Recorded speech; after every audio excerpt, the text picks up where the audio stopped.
I knew that, Pete, that Ty Gibbs had run well the last couple of weeks. I looked down. Kid's got 4 straight top 10 finishes. You know, he finished 17th at Daytona, then 10th at Atlanta, 5th at Vegas, 3rd at Phoenix, and then 9th at Bristol, and led a bunch of laps.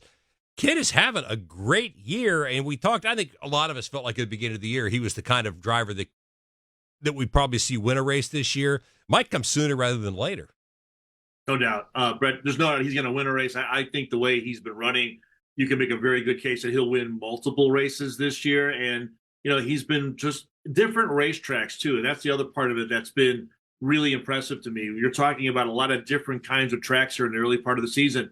And week in and week out, he's had that 54 car near the front of the field. Again, I think, like, for instance, what we just talked about, Sunday, that was a little bit out of his sort of comfort zone of being able to save tires and such. But there's no doubt, and, you know, I'll go back to what I said again earlier. You know, this is the new Toyota body style. If anybody had any questions about it was going to be good or not, those have been answered for me across the board. Toyota's been really strong, and Ty Gibbs, even though he hasn't made it to victory lane yet, it's been really impressive. There's no doubt that this guy's going to go to victory lane here probably multiple times, in my opinion, in 2024. Yeah, right now sitting third in points, Kelly. Yeah. 7 points back. I was going to point that out. He's third in points. Swept the stages at Bristol.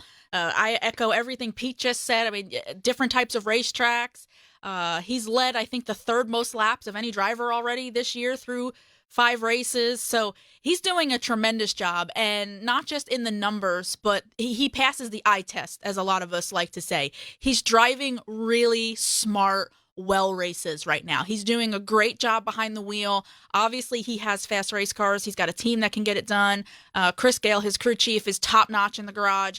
But Ty is doing his job behind the wheel, and he's really taken to this next-gen car. We saw that even when he was filling in for Kurt Busch a couple years ago. When he jumped in, he was a solid top 20, top 15 driver then right off the bat. So Ty deserves the praise. I'm also on the record, like Pete, that I think he's going to win a race this year. Absolutely. At least one, if not more.